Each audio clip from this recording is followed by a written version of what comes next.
बोलिए लाडली लाल की। आधार नहीं है बेचारे के पास, निराधार कोई भी नहीं रह सकता। तो कर्म का आधार भक्ति, ज्ञान का आधार भक्ति, योग का आधार भक्ति, क्योंकि माया निवृत्ति बिना भक्ति के हो ही नहीं सकती।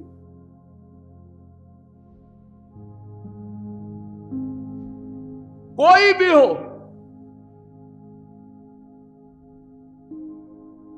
यया सर्वमवाप्यते।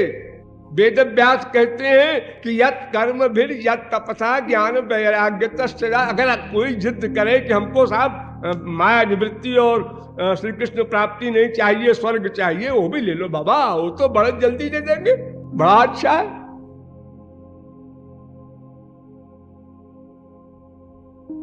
वो तो पहले देने को तैयार है। काक भुजुंडी मांगू बर अणिमादिक सिद्धि अपर निधि मोक्ष सब दे देंगे। जितनी छोटी चीज मांगो दानी को देने में उतने आराम है, उसको क्या प्रॉब्लम है।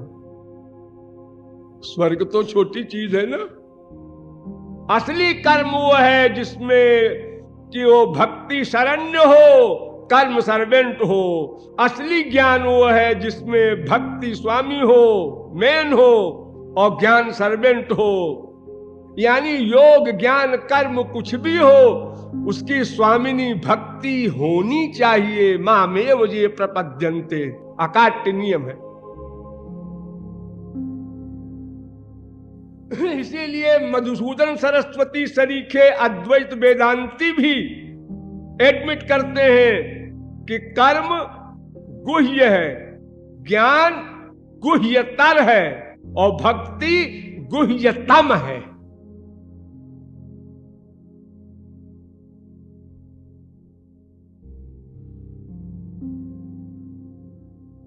देखो 18वें अध्याय के 63वें श्लोक में कहा गया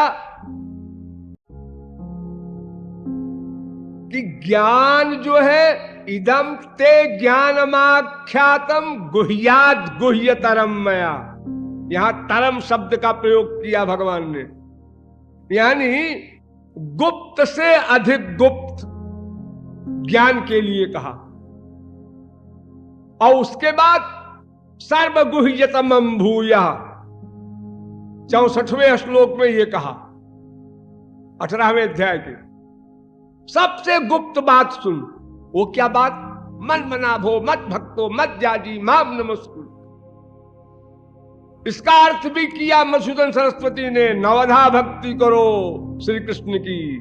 ये सबसे प्राइवेट, ये गुह्यतम सिद्धांत है। और इसके बाद थोड़ा उसको धुक धुक हो रही थी अर्जुन को कि वो कहते हैं तमेव शरणं गच्छ, उसकी शरण में जाओ। उसकी किसकी? कुछ कंफ्यूज हो रहा था, तो भगवान ने कहा अच्छा सुन, सर्वधर्मान परित्यज्य मामेकम शरणं व्रज। तू उसकी और इसकी मत जा, मेरी शरण में आ जा। सीधे सीधे छुट्टी मिली। मैंने तो आपको गुरु बनाया है महाराज, शिष्यस्ते हम साधिमाम ताम प्रपन्नम। हाँ, तो गुरु की शरण में आ जा तो भी वही लक्ष्य प्राप्त होगा। तेरा बुद्धि लगाना बंद हो जाए, बस इतनी कृपा कर। तो इसके बाद फिर उसी अध्याय में संदेह गया। अब तो खोल कर कह दिया मेरी शरण में आ जा। ऐसा कोई गुरु कहेगा? सब गुरु कहेंगे भगवान की शरण में जाओ। अरे स्वयं कह रहा हूं, नष्टो मोहा स्मृतिर्लब्धा। तो कोई भी ज्ञानी हो, सबसे बड़ा ज्ञानी होता है। एक कर्मी वर्मी तो सब ऐसे सड़े गले होते हैं, इनकी गिनती कहां की जाए। लेकिन सर्वविद भजति माम सर्वभावेन भारत, इस गीता वाक्य पर भी मधुसूदन सरस्वती ने भाष्य किया कि जो प्रेम पूर्ण भक्ति है वो पूर्ण ज्ञानी होने के बाद और बलवान होकर आएगी, उसको आना पड़ेगा। अगर नहीं आती है तो ज्ञानी फैनी नहीं, धोखा है उसको। मुगालते में है कि मैं ज्ञानी हूं, अरे ऐसे तो सभी ज्ञानी थियरी में हो सकते हैं, क्या ज्ञान में कोई थियरी नहीं है लंबी चौड़ी। तत् त्वम असि, तू ब्रह्म है और एंड अहम ब्रह्मास्मि, बस हो गया। और ज्ञान में कुछ नहीं।